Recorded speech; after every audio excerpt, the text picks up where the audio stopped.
Good afternoon and welcome back to another ironic introduction to another video. Recently I finished Path 3 of Abyss of Legends and I used Magneto to take down Red Skull. Now a lot of people use Ronan to take down Red Skull, and if you want to do this way cheaper, he's definitely a better option, but my 5-star Ronan is not duped. I didn't want to do a 5,000 hit 4-star Ronan run.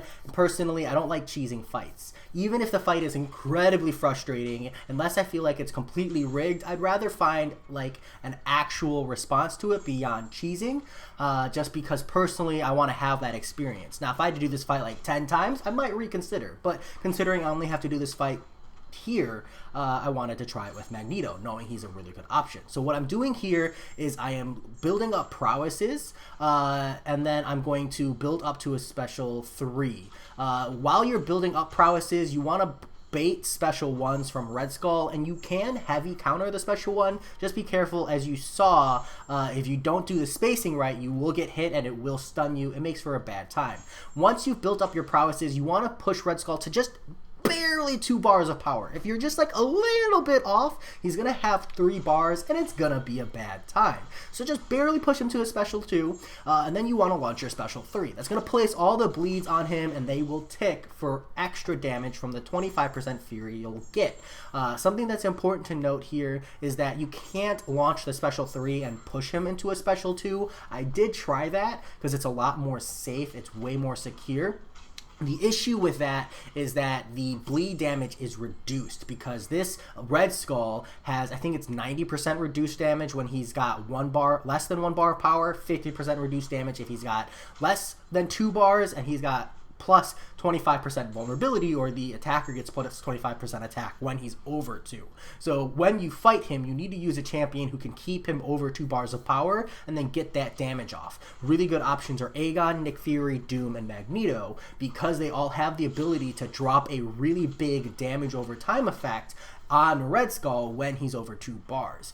And then the reason I'm baiting L1s instead of L2s because ideally you want to reduce the amount of chip damage. His special 2 does a bunch of chip damage. So you can see here, it's just a matter of rotating. Once I get close to the L3, I stop baiting the L1. I try to do a lot of force blocking. You can see here I'm trying to wait for him to push up to me so I can get the parry, drop the L3, and get the big damage. I did find that this fight goes a lot better if you heal because it's a lot of chip damage, but it wasn't that bad. I think this fight cost me 11 revives, and that was because I had a lot of issues juggling it. You can see here after my L3, he's literally just a sliver away from L3.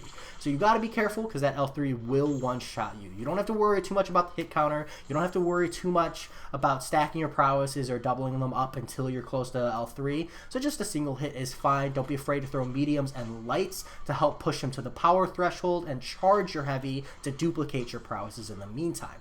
You should get 2 L3s off of a 40% revive if you're boosting for health and you're properly parrying, etc. You probably can get a 3rd one if you're a better player than I am, maybe even a 4th or 5th one if you're really, really good at punishing the L1s, really, really good at baiting those out. I personally am not. I got hit a lot, so I got an average of 2 or so, and that put me at around 11 revives. Not a bad fight with Magneto. Definitely one of the worst ones on Abyss, I agree, but considering I didn't Ronan cheese, I'm pretty comfortable with how this came out.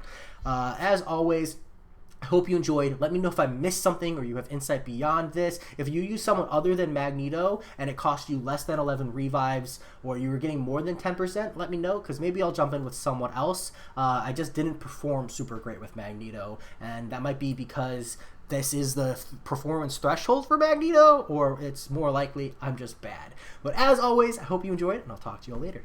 Peace.